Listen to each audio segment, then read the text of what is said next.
Currently, nasa series po tayo na Unstoppable. And this is the last installment nitong series na to. In the past weeks, pinag-usapan natin kung ano yung mga key events na nangyari in the book of Acts that allowed the church to expand exponentially, as in, di ba, nakita natin kung paano nag-move forward yung gospel from the 120 disciples who received the infilling of the Holy Spirit, and now we will see kung paano nag-expand yung gospel through them.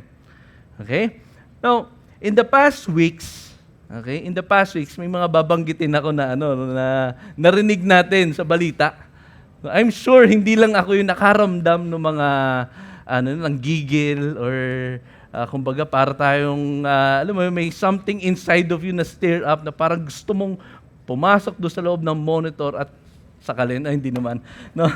So, di ba may isang actually, hindi nga lang isa eh. Parang may mga ilang tao, personalities, specifically congressmen, di ba? Or politicians who nagbigay ng mga statements, parang misogynist statements, di ba? At nakita natin na medyo na-stir up talaga yung puso ng mga, especially mga kababaihan at yung mga taong, di ba, may tamang pananaw about women. So, nung narinig ko yon, di ba, parang hindi to tama di ba? Ako lang ba? Or kayo din?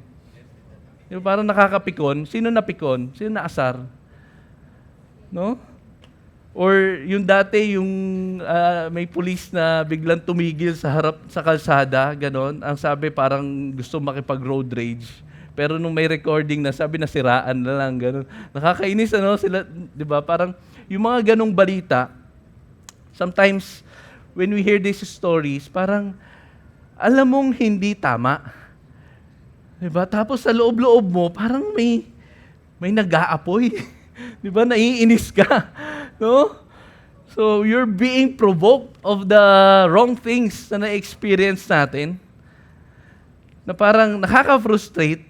Tapos you feel helpless. Wala akong magawa dito. No? Deep inside sa atin, you know that there is something being stirred up. That's being provoked.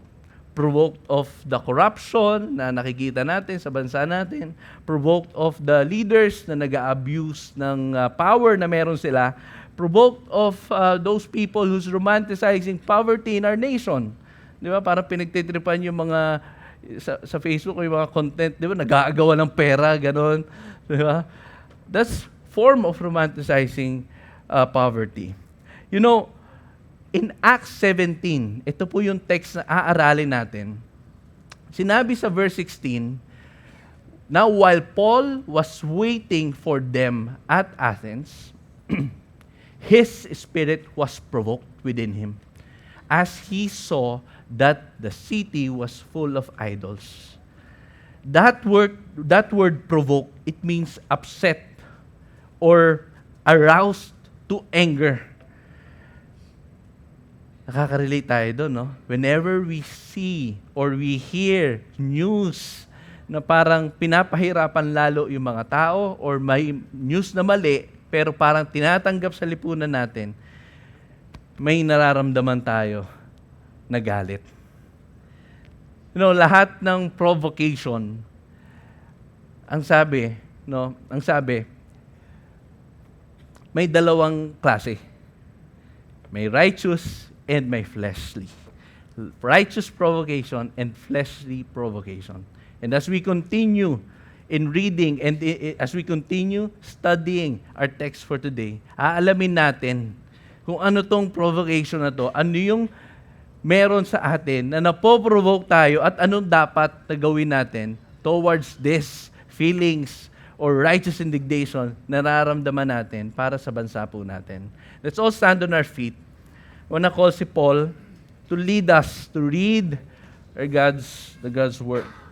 Good morning, everyone. I would like all of us to bring out our physical Bibles as we read from Acts chapter 17, verses 16 to 34. Verse 16. Now while Paul was waiting for them at Athens, His spirit was provoked within him as he saw that the city was full of idols. So he reasoned in the synagogue with the Jews and the devout persons, and in the marketplace every day with those who happened to be there. Some of the Epicurean and the Stoic philosophers also conversed with him, and some said, "What does this babbler wish to say?" Others said, "He seems to be a preacher of foreign divinities, because he was preaching Jesus and the resurrection." And they took him and brought him to the Areopagus, saying, "May we know what this new teaching is that you are presenting? For you bring some strange things to our ears. We wish to know, therefore, what these things mean." Now all the Athenians and the foreigners who lived there would spend their time in nothing except telling or hearing something new. So Paul, standing in the midst of the Areopagus, said, "Men of Athens, I perceive that in every way you are very religious. For as I passed along and observed the objects of your worship, I found also an altar with this inscription, to the unknown God. What therefore you worship as unknown, this I proclaim to you. The God who made the world and everything in it, being Lord of heaven and earth, does not live in temples made by man, nor is he served by human hands, as though he needed anything, since he himself gives to all mankind life and breath and everything. And he made from one man every nation of mankind to live on all the face of the earth, having determined allotted periods and the boundaries of their dwelling place, that they should seek God and perhaps feel their way toward him and find him. Yet he is actually not far from each one of us. For in him we live and move and have our being. As even some of your own poets have said, for we are indeed his offspring. Being then God's offspring, we ought not to think that the divine being is like gold or silver or stone, an image formed by the art and imagination of man. The times of ignorance God overlooked, but now he commands all people everywhere to repent, because he has fixed a day on which he will judge the world in righteousness by a man whom he has appointed. And of this he has given assurance to all by raising him from the dead. Now when they heard of the resurrection of the dead, some mocked, but others said, "We will hear you again about this." So Paul went out from their midst, but some men joined him and believed. Among them were Dionysius the Areopagite, and a woman named Damaris, and others with him. Let us pray. Dear Lord, thank you for your word that you have given us today. Help us understand it, reflect on it, and use it in our daily lives, Lord. May you guide the preacher that will preach today, and may you give us a good preaching today, Lord. And in Jesus' name we pray. Amen. Amen. Thank you, Lord. Thank you, Paul. So, ang topic natin ngayon, si Paul. Sige, you may now take your seat. Sabi nga doon sa Acts 17 verse 16, he was provoked by the things na nakita niya, full of idols. Now, the word provoke, it means to upset, to be roused to anger. Same thing na naramdaman natin whenever we see issues ng bansa po natin or ng city natin, that there's something inside of us na parang nag-iinit, parang gusto mong lumaban, ganon. Parang gusto mong atakihin yung tao or yung issue, whatever it is.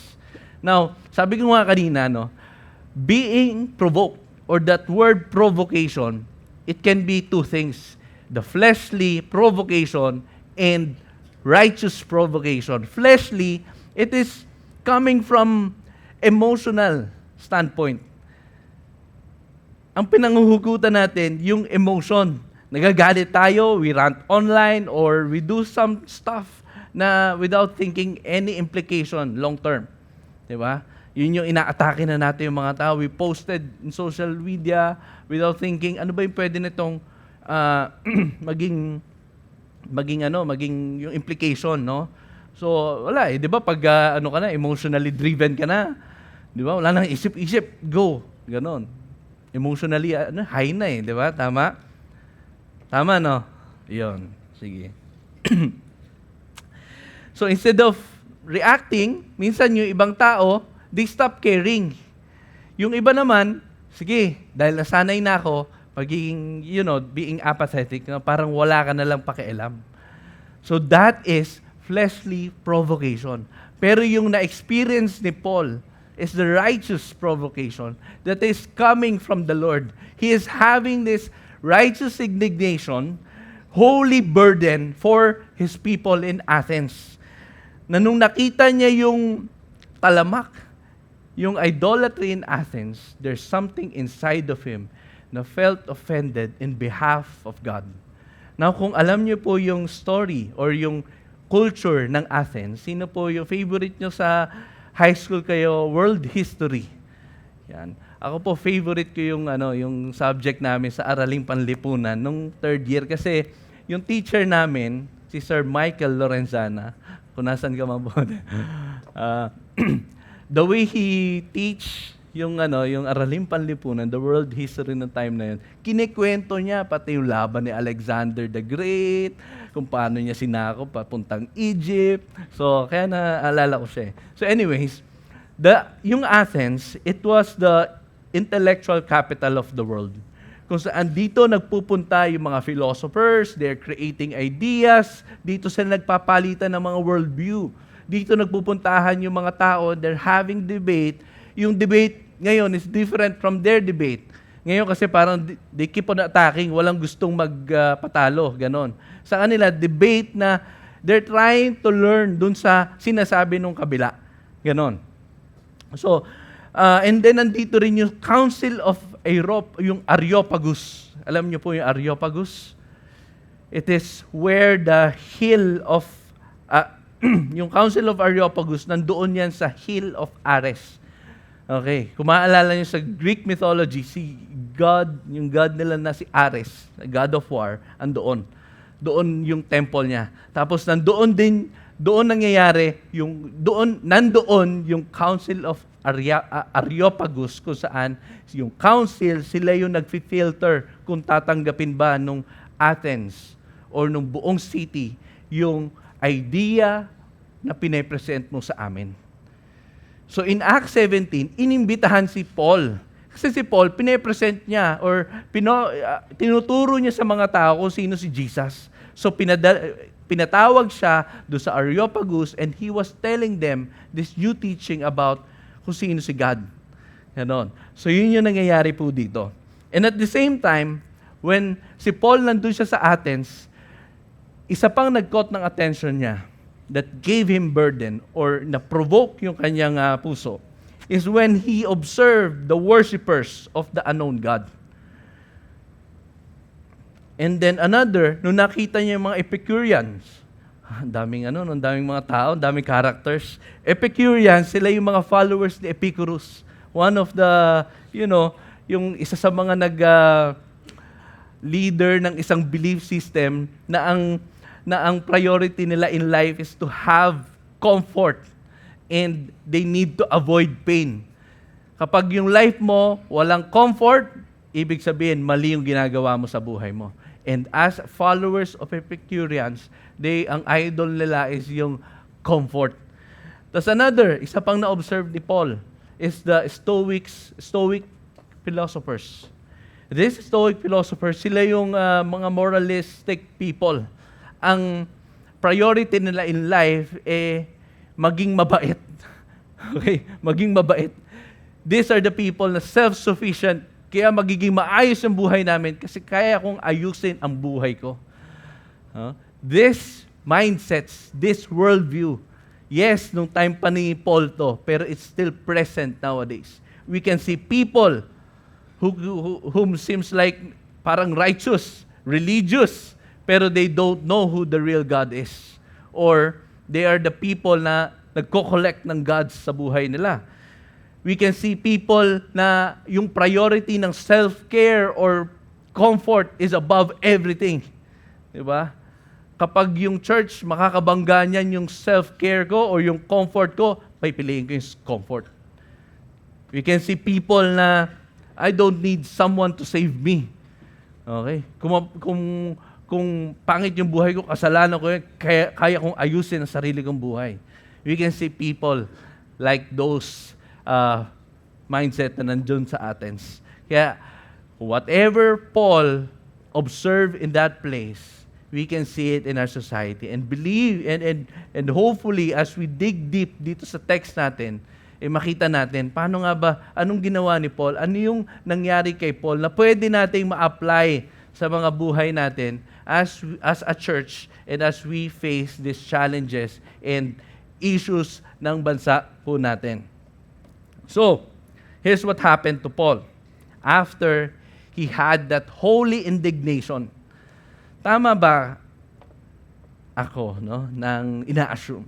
Whenever we face issues of injustices in our nations, may I ask, sino dito yung nakakaramdam ka ng galit sa puso mo?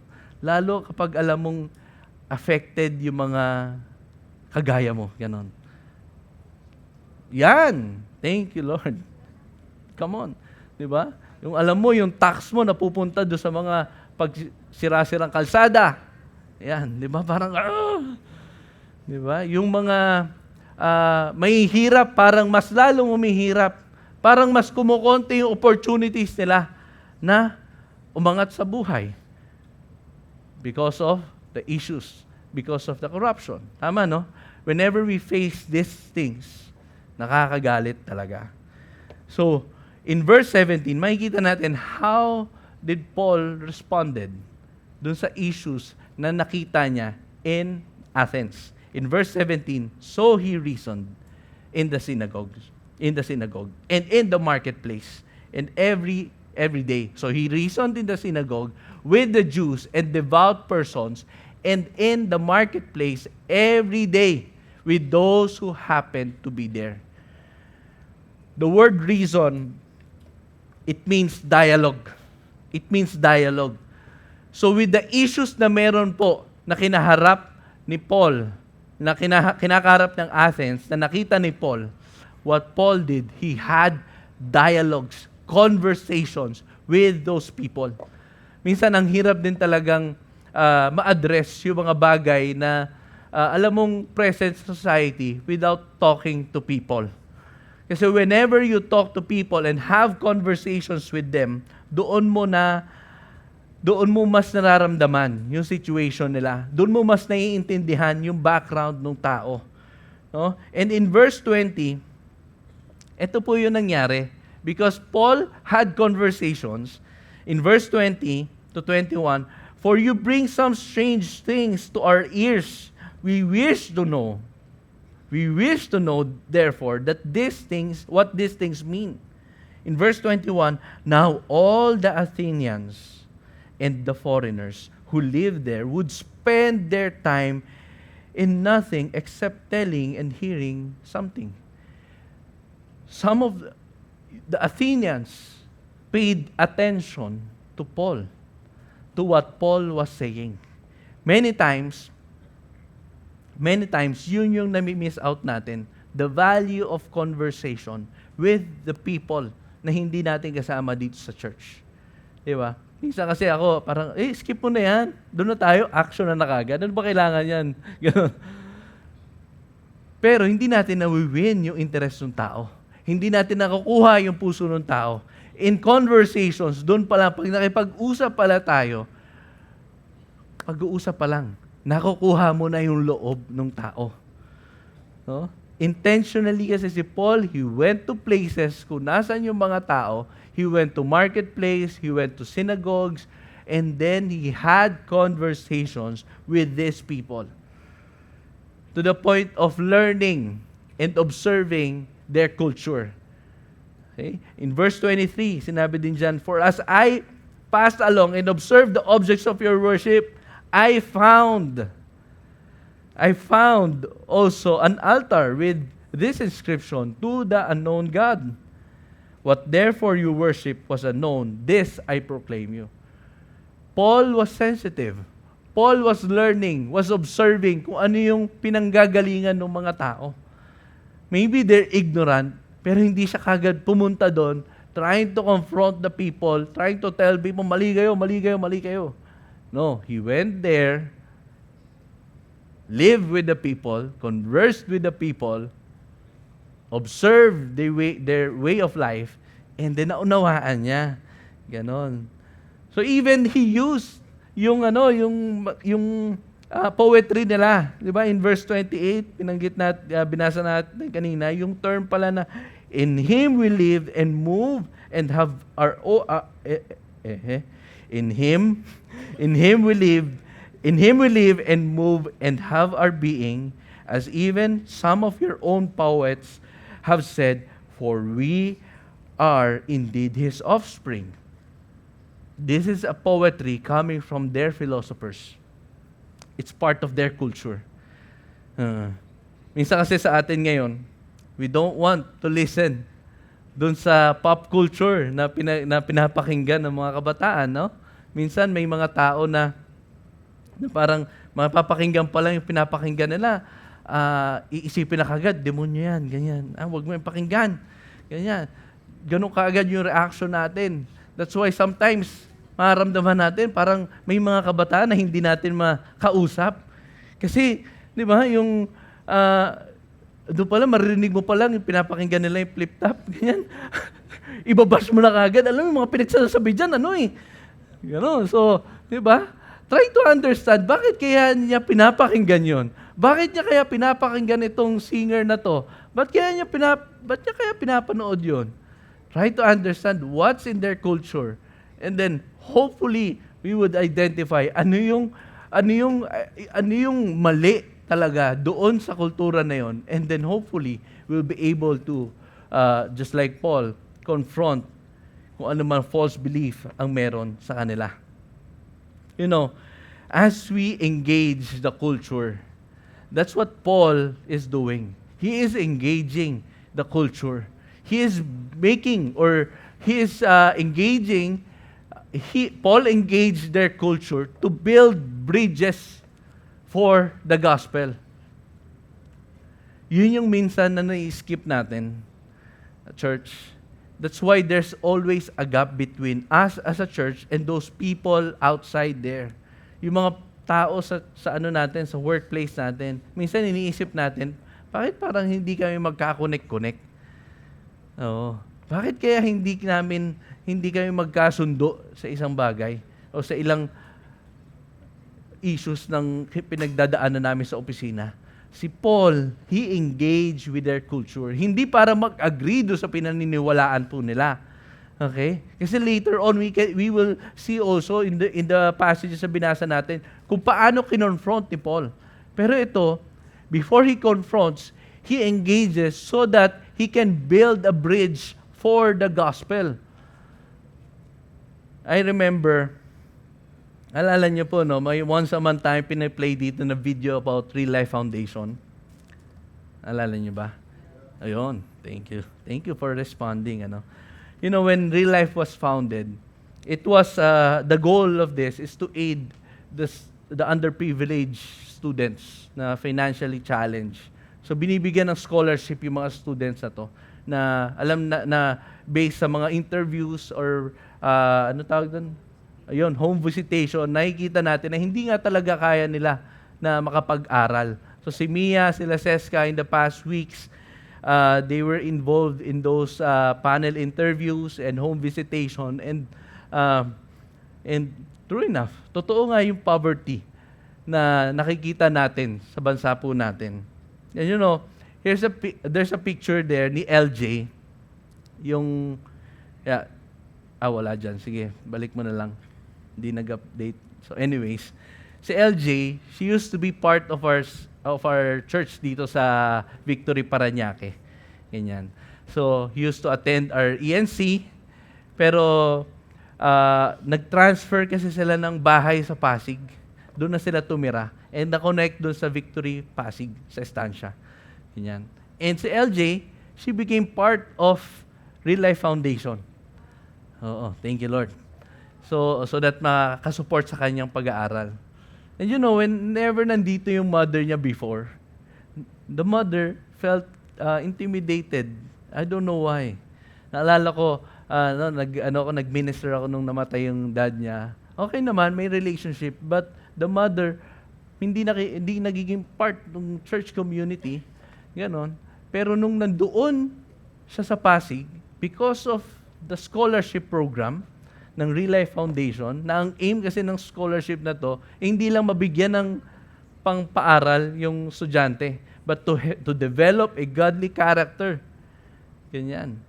And mapalapit pa sila kay God. And hindi lang yung scholar, pati yung buong pamilya. Nagkakaroon sila ng monthly scholars update. So doon napunta, yun yung ginamit ni Lord na bridge so that the mother will accept the gospel and became part of the church. Ngayon yung mother niya is one of the facilitator ng mga families ng real life scholars natin. No? Nakakatuwa lang kasi ginagamit talaga ni Lord yung the way we serve the people outside, ganyan, the community, to bridge people for the gospel. Last year, sila Ate Marge at Kuya Manny gave an opportunity sa mga students na mag-OJT sa company nila. Yes, tinuturuan nila na kung paano yung professionalism yung mga students, mag-OJT sa kanila. And then, once a week, hindi pwedeng mawala yung small groups wherein these students will hear about Jesus. So, I think they're about 10 in their small group or yung mga nag-OJT sa kanila. Nakakatuwa lang, in whatever capacity or in whatever way na pwede natin. Naalala ko nga yung isang student na na-disciple namin na one-to-one ko before, di ba? Hindi siya makausad-usad ng second year. Repeater siya for the third time nung nakilala ko siya. Yung wife ko po, yung wife ko nandun siya sa gilid. She loves teaching. So, chinutor niya in English. Tsaka math ba? Hindi math. English. Ganon. So, nakaangat. Di ba? Natulungan yung estudyante. Naging part din ng youth service, ng church. Di ba? Yung mga life classes po natin, di ba? May bago tayong life class na ginawa sa San Isidro High School. These students, yes, pinupuntahan natin. Minsan, pinapatawa natin sila. Kinakwentuhan ng love story. Kinikilig sila. All of this we do to bridge these students for the gospel. Last year, meron din tayong in-sponsoran ng Christmas party ng mga teachers. Tuwan-tuwa sila doon sa mga parties.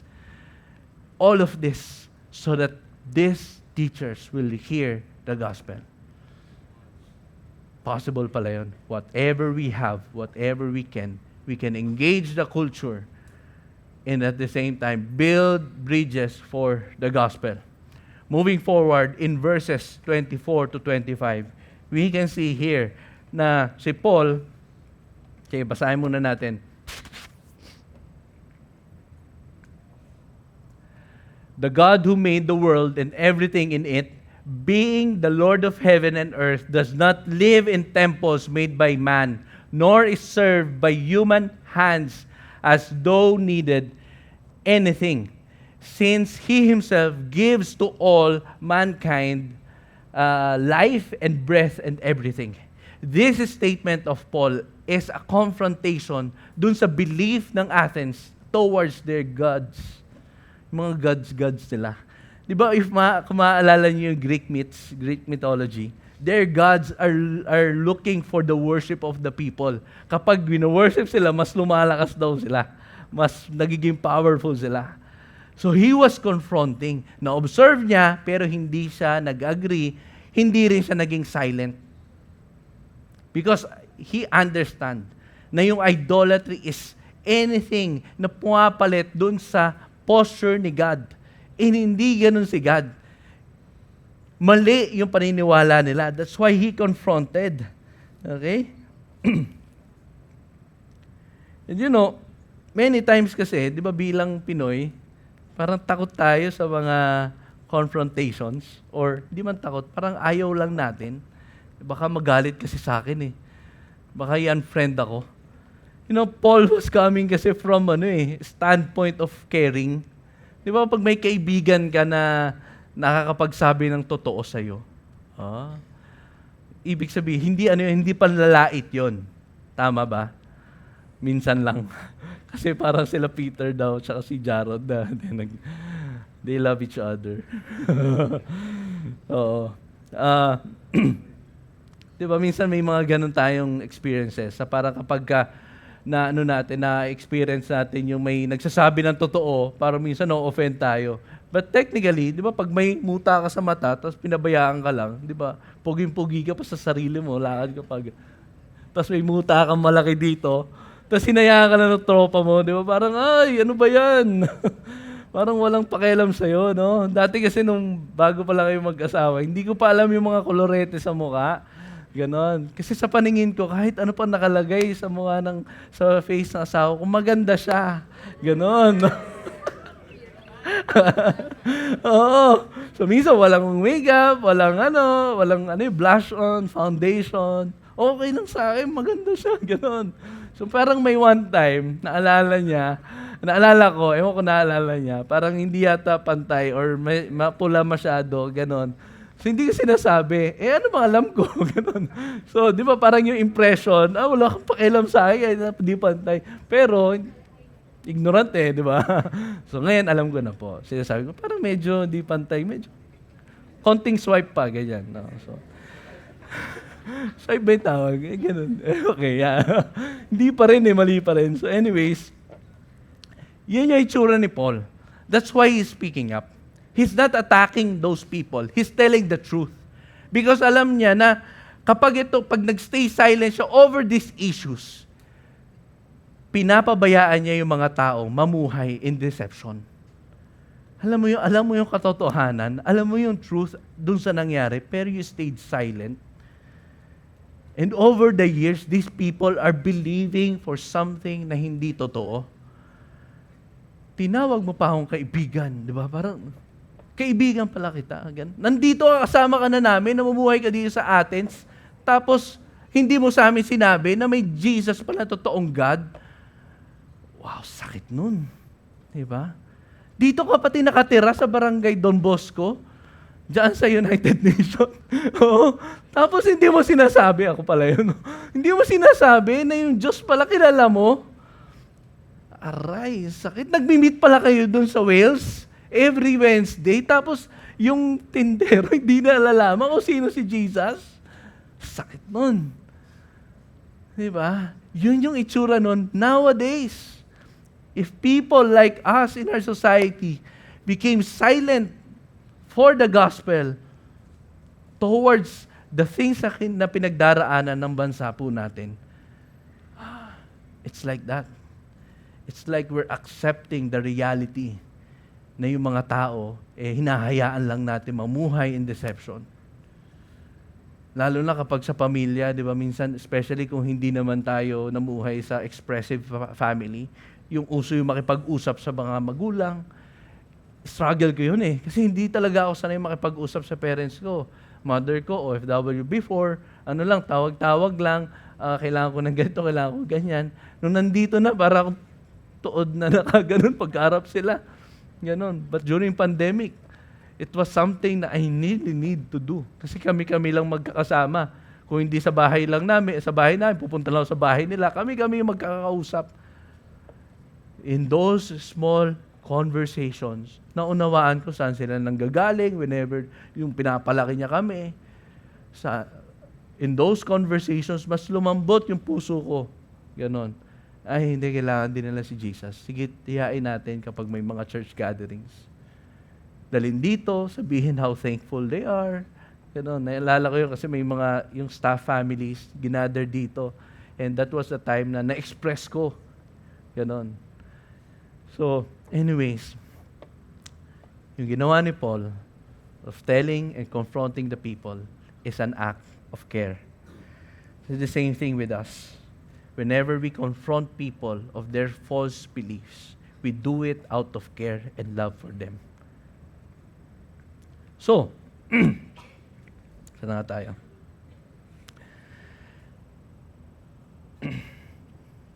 Then after that, in verse 30, basahin natin verse 30. The times of ignorance God overlooked, but now He commands all people everywhere, sabihin niyo po, everywhere, to repent. Hindi niya withhold yung confrontation and the call to repent. What does repent means? The original meaning ng repent, it means to change your mind. Baguhin yung isipan natin. Magbago ng direksyon yung buhay natin. Okay? To redirect your allegiance. And you know, in the book Theological Discipleship by Pastor June De Vierte, one of our pastors in Victoria, Alabang, basahin ko. A person who is genuinely convinced that Jesus is God incarnate and able to save him from the eternal condemnation demonstrates an active saving faith. This stands in stark contrast to the mere intellectual assent of Satan, who acknowledges Jesus as Yahweh and Savior, yet refuses to place his trust in Him due to pride and rebellion. Nakakatuwa lang yung explanation niya ng repentance na hindi lang pala to intellectual status or maging ma-accept mo lang intellectually. But no, it was expressed or should be expressed sa buhay po natin. In other words, repentance is not just agreeing kung sino si Jesus. It means trusting Him for ng buong buhay po natin. Kasi kung yung mga demonyo nga daw si Satan naniniwala may Jesus, pero they refuse to put their trust in Him.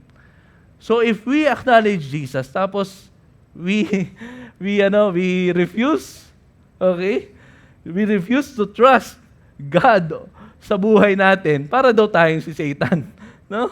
So yun pala yung ibig sabihin, to have a change of mind, to have a redirection of your allegiance. Wow. For the people of Athens, sanay kasi sila na kapag may bagong ideology, gagawin nila tong standard of their life. Parang function ni God sa buhay nila. So nakita natin, di ba, isang katutak, ang dami nilang gods. Sino yan? Si Ares, si Zeus, si Poseidon. Sino pa yung wisdom? Si Athena. Ganyan. Minsan, iba, ginawa na nga natin pangalan ng mga bata, ng city, ganon. So anyways, that's their culture. They keep on adding gods. They keep on embracing additional belief in their life. So meaning, to repent for them is something bigger. It's not something, it's not easy. Because repentance for them meant tatalikuran nila yung lahat ng na-filter at napag-agrihan ng Council of Areopagus at yung lahat ng pamamalakad nila sa kultura ng Athens. And then, yung buong buhay nila, susundin nila kung sino si Jesus at ano yung sinasabi ng Scripture about kay Jesus. That's the cost of that repentance. They will accept Jesus, na si Jesus lang yung nag-iisang Panginoon ng buhay po nila. Na siya lang ang tunay, wala nang iba. Hindi siya madadagdag lang sa set of gods ng buhay nila. And for some, ang hirap tanggapin. Actually, kahit naman sa panahon natin ngayon, di ba? We can see that people would reject the call for repentance kasi they cannot let go of the comfort na hindi nakaka-honor kay God. We can see people that they cannot let go of the value or the idolatry of money in their lives for their faith in Jesus. Kasi idolatry in our lives today, hindi na siya statues. Hindi na lang siya yung may rebulto nandito sa harap. Minsan, it is in a form of intangible things like success. Sabihin ko sana money, nahawakan pala yun. No? Hindi lahat ng money digital na. No? Idolatry can be money, success. It can be relationships. Whenever your relationships is valuable na kaysa sa kung paano mo binavalue si God. And inside that relationship, mas kinakaya mong tanggapin, mas gugustuhin mo, okay lang magkasala ako kaysa i-honor ko si God at sundin si God. That is an idolatry. kapag yung trabaho natin, mas pinagpapahalaga natin para sa compare sa Panginoon, na mas nabibigyan natin ng oras yung yung trabaho kaysa yung pagsamba sa ating Panginoon in whatever ways. Pwedeng Sunday, pwedeng in other time. That is a form of idolatry. Yung pagkagising mo pa lang sa umaga, di ba? Hawak mo cellphone, titingnan mo na kagad yung conversations ng office or social media. Ano kayang update kay... Isip ako na kay Joel. So, anyways, di ba? Those things can be an idol sa buhay po natin. If those things replaces the role of God in our life, pag mas pinupuntahan na natin yung influencer, yung Reddit, kung paano ka mamumuhay, kaysa doon sa Bible, at yung sa Word ni God, that is an idolatry. Thank you, Lord. Thank you, Lord. Now, balik tayo doon. Bakit si Paul, he cannot stay silent? Why? Because for him, if he stayed silent for the gospel, he accepted na itong mga tao na to in Athens, mamuhay sila na naghihirap, suffering under that idolatry. He knows that in some point in their life, those idols, pahihirapan sila nun. You know why? Kasi na-experience ng mga Jewish na-experience ng mga Israelite in the past. Namuhay yung mga Israelites na mas pinahalagahan nila yung Baals, yung idols, kaysa kay God. So, in result, di ba? Na-exile sila, naghirap yung bansa nila hanggang during this time, they're being oppressed. Naging root is their idolatry. When Greeks fell, none of their gods rose from where they are or came down sa kung saan man yung pinaniniwalaan na nandoon sa kanila. Hindi po bumaba si Zeus. Nasa movies lang yun. Favorite natin panoorin yung mga Clash of Titans, kung ano-ano pa, Percy Jackson, ganyan. But none of those gods na sinasamba dun sa Athens came down to save them nung nag-fall yung Greeks. Kaya sila na-conquer ng Romans, di ba? Na take over sila. None of those gods came down. But when humanity fell because of sin, what happened? Our God in heaven came down here on earth to save the humanity in Jesus Christ. That's the God na pinoproclaim ni Paul sa mga Athenians. The same thing with the God na ipoproclaim natin sa syudad po natin. Whenever we see the poverty in our nation, whenever we see the idolatry of greed sa bansa po natin, hindi lang sa gobyerno, but even sa mga nakikita natin kung saan sangay ng government or even sa mga opisina natin, makikita natin yun. Sa family pa nga lang natin, kung paano natin nililid yung family, especially kung parents tayo, are we being led by emotion? Are we being led by anger? Are we being led by the realities na kinakaharap natin? All of this, if we stay silent for the gospel, we're accepting the fact na okay lang maniwala kayo dyan sa idols ninyo. Okay lang, sige, mag-suffer kayo dyan. Okay lang. Yun yung tinatanggap natin.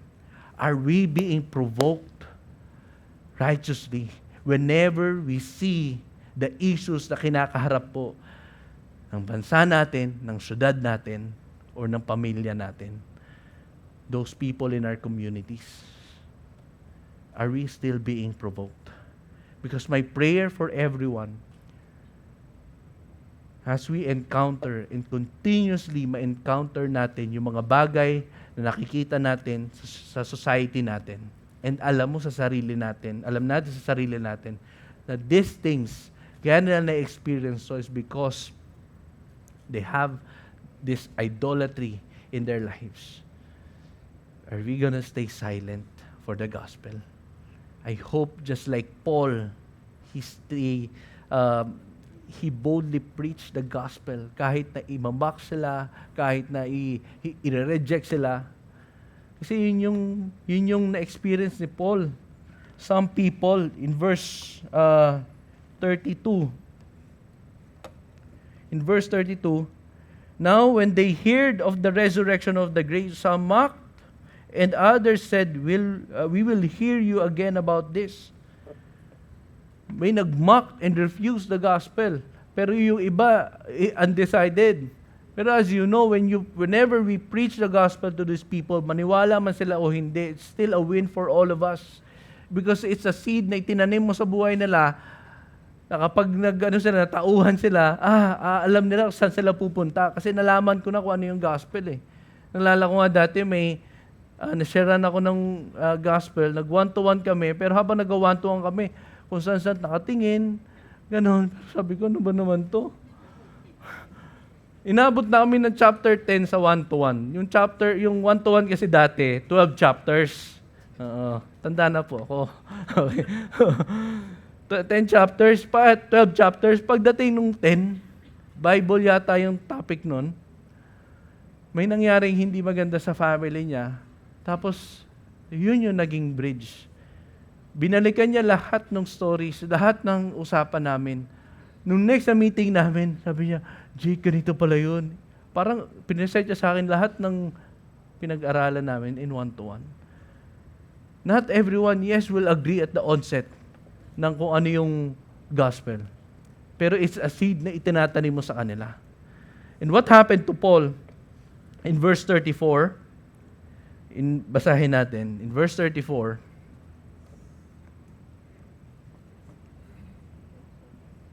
so yun. Ayan. So Paul went out from their midst, but some men joined him and believed. Among whom also were Dionysius, an Areopagite, and a woman named Damaris. Again, ano yung Areopagus? It's the council. The gospel that Paul preached reached the leaders, the thinkers, the shapers of their society. Si Dionysius. Yes, an individual. Sometimes when the gospel was, the church, the kingdom of God is expanding, hindi naman palagi crowd eh. Sometimes individual yung binabago ng Panginoon. That individual became a leader of the church in Athens that allowed the gospel proclamation spread out all throughout the Athens and Greece because of one member of the Council of Areopagite. Grabe, ang dami niyang pinityan. Among all the Areopagite, isa ang nag-save, ang nag-accept. Another, si Damaris. Damaris is a woman. In their culture, there's no place for women. It's a social injustice na pinagdadaanan po nila. Again, when Luke included the name Damaris there, it means something. It's going against the culture ng Athens, their philosophy. Because when God came down here on earth, hindi ito pinili kung sa lalaki lang o babae. The transformation power ng gospel, it includes even the women na nilulook down even before.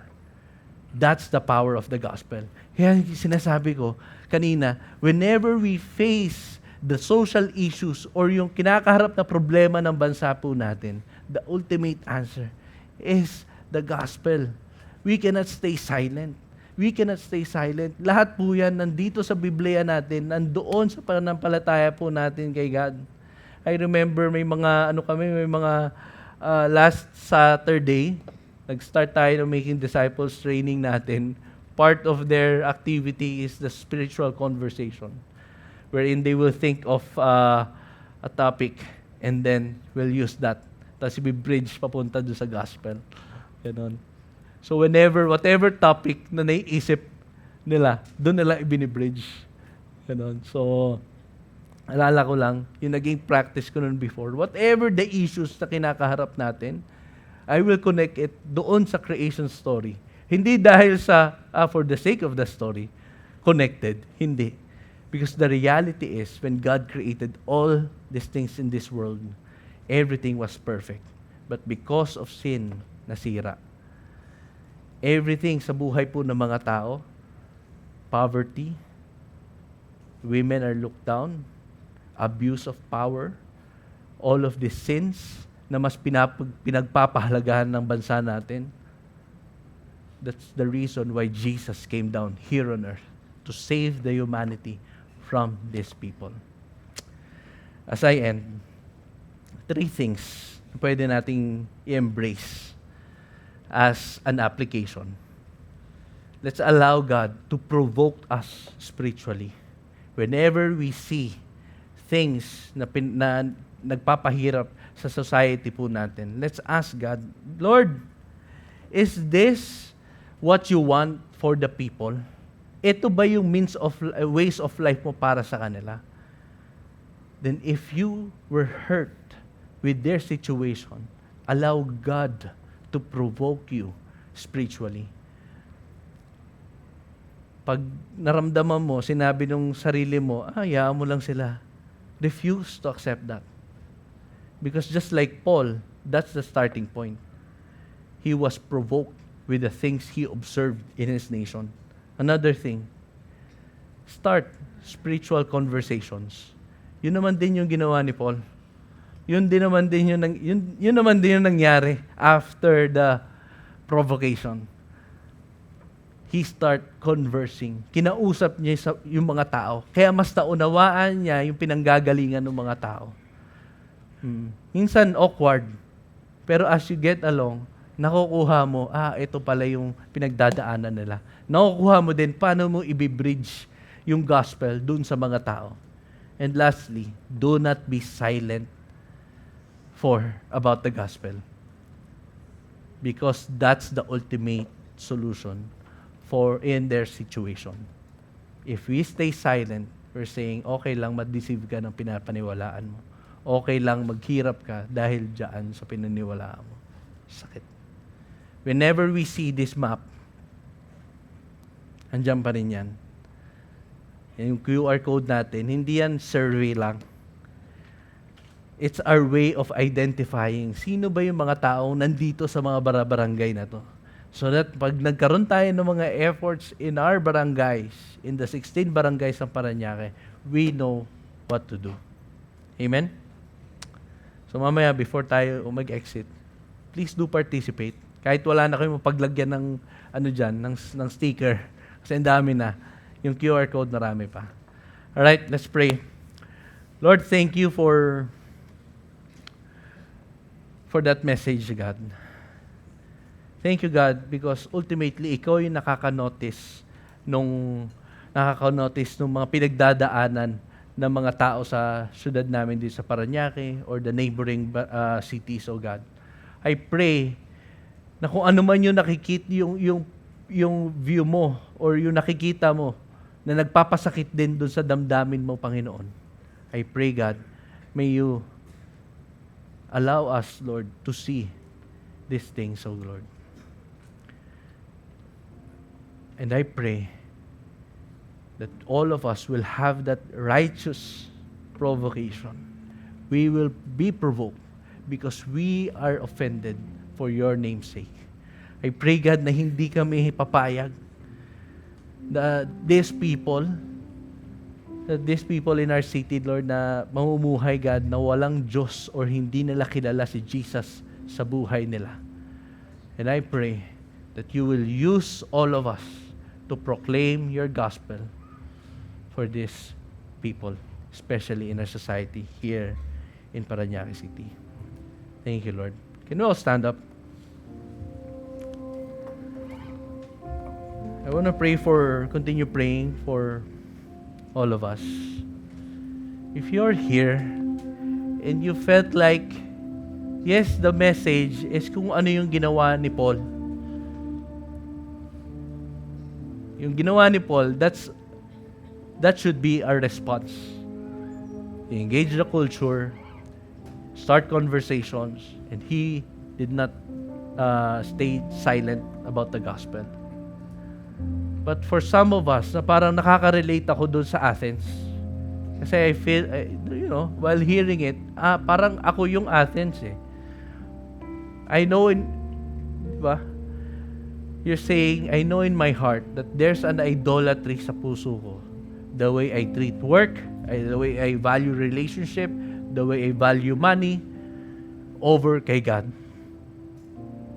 And the call for these people, ang sinabi doon sa binasa nating text kanina, God commands everyone, everywhere, to repent from this idolatry.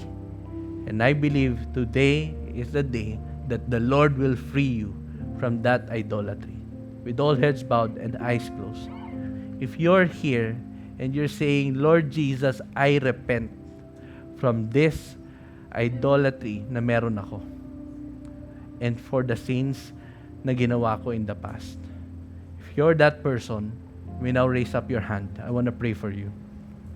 Yes. Yes. Lord Jesus, I pray for our people. I pray, God, that as they repent from these sinful patterns of their lives, from this idolatry na mayroon sila sa puso po nila, may you change their point of view. Whatever it is, it could be money, it could be the work, it could be the relationships na meron sila, it could be a validation of people, it could be their future, it could be anything, Lord, that they replace your role sa buhay namin. May you free them from this idolatry, from this sinful pattern. And I pray that may you open their eyes and see how beautiful yung buhay nila kapag pinili nila na sundin ikaw, Panginoon, sa buhay nila, tanggapin ka bilang Panginoon tula ng iba. I pray that you may allow them to grow in their faith even more. Thank you, Lord. In Jesus' name we pray. Amen and amen. Let's all lift up our hands. I want to pray for all of you. Lord Jesus, guide us as we go sa mga communities na nandoon kami. I pray that every time we converse with other people in our community, in our workplace, in our family, and even mamaya pa lang kung saan kami kakain, may you give us that ability to talk to people, ability to preach the gospel to them. Holy Spirit, may you guide us in everything that we do. In Jesus' name we pray. Amen. Amen. Amen. Church, you are now sent to be a blessing to our city.